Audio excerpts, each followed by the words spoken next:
Talvez um dos maiores enigmas da psicanálise, o que querem as mulheres, né? Freud fez a pergunta já no fim da vida, né? E convocou as analistas que estavam em formação para tentar responder as perguntas, né? Um enigma porque a psicanálise sempre trabalhou com duas categorias em relação ao desejo feminino, o desejo das mulheres, que é a categoria da insatisfação e a categoria do impossível. De alguma forma, a psicanálise nomeou, né, bem ou mal, que o desejo da mulher estava sempre numa certa ligação com a insatisfação, fazendo jus ao objeto do desejo inexistente. E, por outro lado, levou o desejo da mulher para uma condição do absoluto, ou na vertente da insatisfação, ou na vertente do ideal, de um absoluto que, para a psicanálise, é quase uma aproximação com o aniquilamento. E esse aniquilamento faz com que Freud se pergunte, né, se o desejo da mulher levado ao pé da letra não levaria a uma certa melancolia. Acho que é uma questão importante. Acho que não é à toa, então, que o Freud gostava tanto de Shakespeare, né? Porque o Shakespeare coloca essa questão de maneira muito forte. Porque a pergunta é, o que é qual mulher? Nós temos a mulher medieval, nós temos a mulher moderna, e agora temos a mulher pós-moderna. Eu acho que o Shakespeare se coloca justamente nesse momento de ruptura de uma sociedade medieval para uma sociedade moderna. Isso impacta de maneira particular o feminino. A sociedade medieval se estrutura pela negação do desejo, né? As virtudes medievais são virtudes negativas, né? A castidade, o jejum, a humildade.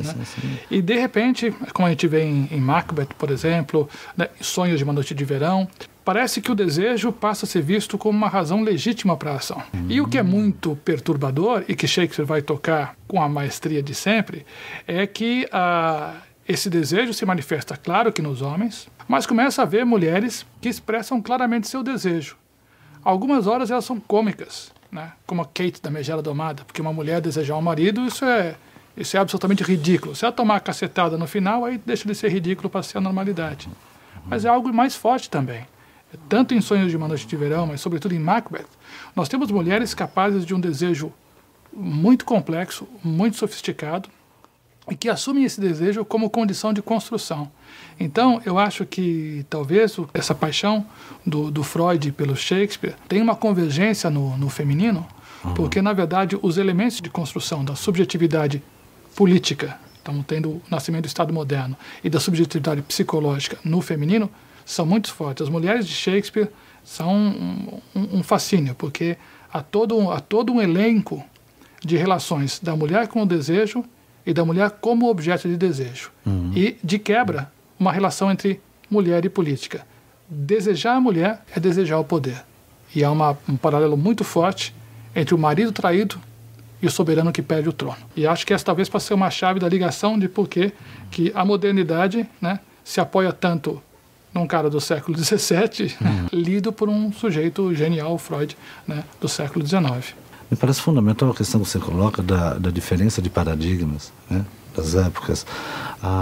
Freud, em algum momento, e Lacan aprofundou essa questão de uma forma muito provocativa,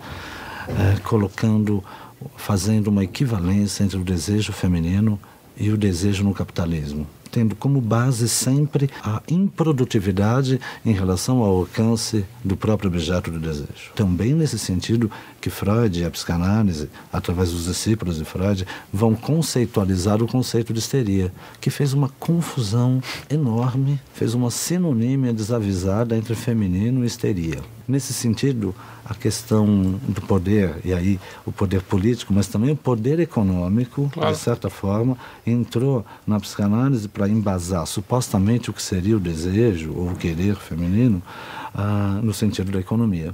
E mais, aí tem uma coisa importantíssima, porque o Freud, ao citar Shakespeare em algum momento, cita Marx também, dizendo que Marx foi o primeiro a falar de um sintoma do desejo. Mas tem uma questão belíssima aí, né? Uma pergunta que os psicanalistas em geral sempre fazem em relação às concepções freudianas do desejo no feminino. Freud é chamado de shakespeariano, nesse sentido. Não, que legal, porque tem essa questão econômica e política junto na mulher. É um tema, quase que um motivo constitutivo do surgimento da modernidade na política e outras coisas. E eu estou me lembrando aqui da peça de Maquiavel, A Mandrágora, em que é justamente essa história. O Nícias, o marido velho e impotente, não consegue engravidar Lucrécia. Então, e chega Calímaco, um jovem que já viajou o mundo inteiro, né? Portanto não é que nem um medieval que está só num lugar, se apaixona por ela e consegue dormir com ela, engravidá-la e se tornar seu amante sem que o Nícias sabe. O Maquiavel não escreve essa peça por acaso. O que ele diz é o seguinte: olha, a mulher é a república. Para ela gerar fruto, ela precisa de um soberano que a saiba compreender. Nícias é marido de Lucrécia apenas pelo lugar que ele ocupa, porque ele tem dinheiro. É o poder medieval. Calímaco conquista Lucrécia porque ele é um bom amante. Ele conhece como são as mulheres. Ele sabe como tratar as mulheres. O novo príncipe é aquele que sabe como tratar a república. É esse que sabe ser ardiloso, ser duro. Portanto, é só ele que pode impregnar a república, fazer a república dar fruto. Então, essa dimensão econômica e política que estão ligadas, que justamente é uma passagem para a modernidade, em que a eficiência econômica é uma das condições da manutenção do poder político, se mostra também na forma de manter a mulher. Você não vai manter a mulher como muitas vezes os medievais mantinham como se fosse uma parte da propriedade deles. Né? E ela não podia falar nada. Não, agora você tem que ser capaz de compreender a mulher para que ela possa dar fruto. Eu achei muito legal que você falou da questão da histeria, porque certamente a semantização que recebeu não foi um acidente. Foi que os homens têm muito problema de controlar as mulheres que têm desejo, então vão tentar dizer que isso é um desvio. Assim como as revoluções são justamente isso. Um corpo político, assim como um corpo feminino, que se nega a ser submetido às regras que tradicionalmente o dominavam. Mulheres querem outra coisa, repúblicas querem outra coisa. Vai haver uma ruptura num e no outro campo. Curiosamente, me parece que em termos de capacidade de expressão e de lugar social, as mulheres tinham uma condição melhor no período medieval do que iriam ter no período moderno. À medida que a integração dela nas formas de produção era mais orgânica. E quando passa para a sociedade industrial moderna, elas vão ter que dar conta do nascimento dessa nova intimidade aí que inaugura, de certa maneira, a forma como nós experimentamos. Mas a sua ligação da histeria e do econômico, eu acho que tem tudo a ver, e eu creio que os textos de Shakespeare, tanto as comédias quanto as tragédias, e algumas das peças históricas, deixam muito claro esse momento de ressignificação do feminino, que está no coração, acho, que é um dos componentes, acho, de formação da modernidade. Eu quero tomar a questão da histeria, que me parece importante aí, nesses paradigmas que você está colocando, porque a histeria virou, no bojo da psicanálise, um modelo à base da metonímia do desejo. E nós temos um significante nessa metonímia, que é o significante insatisfação. A histérica ficou, de alguma forma, incumbida desse significante na existência da contemporaneidade, né? O que marca essa sinonímia, né? Histeria e insatisfação, é o início do século passado, que coloca uma questão essencial. Quais são os elementos que a gente tem que nos permitiriam nos aproximarmos da resposta a essa pergunta: o que querem as mulheres? Aqui a gente já falou de elementos econômicos, políticos, linguísticos, culturais, que marcam a questão do desejo, da expressão do desejo em cada época. Você foi falando, eu fui me lembrando muito de Hamlet, né? E a função da paixão de Hamlet, que era uma paixão sempre absolutamente masculinizada, que não dava expressão de desejo à companheira. E que isso me parece fundamental na discussão do bojo, do desejo na contemporaneidade, repito, na sua intersecção com o capitalismo, na sua intersecção com os limites da expressão do desejo hoje, principalmente no feminino, e mais, da masculinização da expressão do desejo na sociedade contemporânea. O que eu quero dizer com isso? Masculinização no sentido de que um objeto de desejo tem profunda relação com uma potência que não necessariamente a estrutura do desejo comporta. Me parece essencial isso. E aí você coloca o Hamlet, é fantástico, e essa questão da masculinização do desejo. O Hamlet tem uma relação muito ruim com as mulheres, né? E ele fica furioso que a Gertrude tenha desejo, né?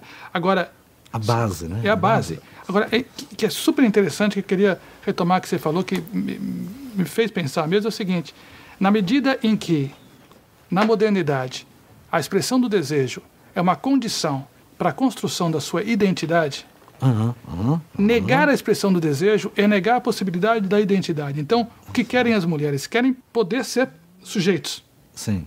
E para isso, elas precisam ter um lugar de desejo que não seja de objeto, que seja também objeto, mas sujeito de desejo para ser sujeito de vida. Eu acho que essa questão é muito importante. O que o Hamlet faz com Ofélia, por exemplo, que a ofende o tempo todo, e o resultado que isso tem, que é uma morte da Ofélia, etc. e tal, mostra que é isso. Olha, se eu não sou capaz, se eu não estou autorizado a desejar, não estou autorizado a viver, não estou autorizado a existir. E, de certa maneira, Hamlet produz isso, produz esse massacre total, porque ele não permite a construção da identidade a partir do desejo. E aí, acho que ele faz uma ligação, de novo com a histeria, para retomar isso. Claro que nos termos dele, são importantíssimas as bruxas. As bruxas são mulheres que literalmente viram o mundo de ponta cabeça. Porque elas têm, com os seus bigodes, que parecem homens, etc. e tal, mas elas são masculinas e ao mesmo tempo hipersedutoras. Porque são mulheres que falam, sim, eu desejo. E a partir daqui eu construo minha identidade. É muito interessante ver que a bruxaria, nos séculos XIV e XV, é um crime muito menor. A partir do século XVI, bruxaria passa a ser um crime capital, punido com morte. Por quê? Porque ela passa a ser a entrega da mulher a um outro soberano que não o rei. Se enfatiza a partir do século XVI o pacto com o diabo, que é sempre mediado pela sexualidade. Sempre. Né? Mas o que e veja como isso tem um paralelo de subversão política, ou seja, eu faço o pacto com o diabo, então não posso ser fiel ao meu rei, e eu tenho uma satisfação com outro homem que não meu marido. Então as esferas pública e privada se desmoronam no desejo feminino. E acho que as bruxas, me parece, que talvez antecipem muitos dos sintomas e das características que depois vão se associar às mulheres ditas histéricas, sempre na chave da insatisfação. Mas acho que elas estão insatisfeitas com o mundo presente. A transformação da bruxaria num pecadilho a uma traição capital mostra o quanto a tentativa da construção de uma identidade feminina a partir do desejo é desestabilizadora por uma sociedade que está ainda e talvez ainda mais fortemente masculinizada. Interessante, né? Essa relação que você fez, que você explicitou entre Hamlet e Ofélia, não é porque Hamlet, na sua ambiguidade desejante, né? Na sua atroz ambiguidade desejante, né? Traduzido na sua pergunta essencial, ele faliciza o desejo e só se encontra com o desejo na morte. Agora, tem uma questão que me parece muito instigante. Se a gente pudesse dar um objeto para a pergunta, o que querem as mulheres, o que desejam as mulheres, talvez a gente teria que cometer uma certa redundância. Elas desejam o desejo. Isso é fundamental se a gente souber escutar. O desejo como objeto do próprio desejo, que me parece que foi a solução tangível ou mais ou menos provisória que a psicanálise providenciou para a questão do desejo da mulher, que se diferencia em certa instância do desejo feminino, né? São coisas são posições um pouco diferentes, terrenos um pouco diferentes, mas que me parece essencial essa discussão, o ato de desejar. Eu desejo o ato de poder desejar, me parece fundamental. E aí a gente vai ver, por exemplo, claro, em Otelo, quando Desdemona... Sim. E tem nessa ligação que você faz, que eu acho que você vai no nervo, né, da questão. É muito interessante ver como Shakespeare, nas comédias aparentemente leves, quantas vezes nós temos mulheres que se vestem de homens e homens que se vestem de mulheres. Né? E as mulheres no papel de homens se saem perfeitamente bem e os homens de papel de mulheres se vestem absolutamente bem. Colocando parênteses que no palco do século XVII era todo mundo homem. Sim. Quer dizer, um homem que fazia papel de mulher fazendo papel de homem e outro. Então, uma confusão danada.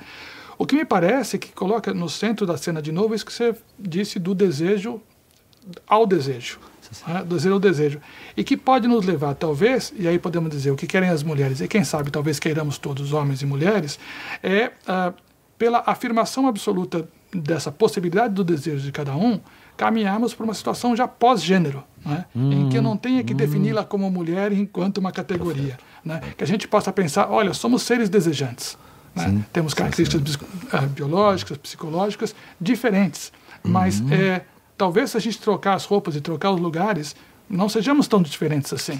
E talvez reconhecer isso. Reconhecer que, por exemplo, Pórcia, no Mercador de Veneza, vestida como advogado, se sai muito bem como homem, não é isso? E outros homens vestidos como mulheres atraem o desejo de outros homens ainda, que a gente pode falar, olha, existe uma questão aqui que é a questão humana do desejo.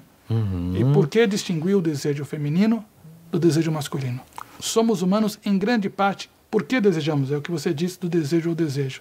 E quem sabe a afirmação mais generosa dessa questão nos permita superar os gêneros como exclusão. Que eles mantenham como identidade, que mantenham como afirmação. E como território comum. Como território comum, mas não como clivagem hierárquica. São variações de um desejo que é o desejo que é o centro das coisas. Eu acho que o fascínio de Shakespeare, que ele de alguma maneira captura isso. E na minha opinião, ele captura isso porque ele nunca pensou sobre isso. Ele captura isso com aquele caráter imediato de quem vive sem ficar pensando muito a respeito. Isso. Ele não conceitualizou. Conceitualizou. Ele não era filósofo, ele não era. Não. Ele era um dramaturgo, ele queria fazer com que a vida tivesse ali. E a vida está lá.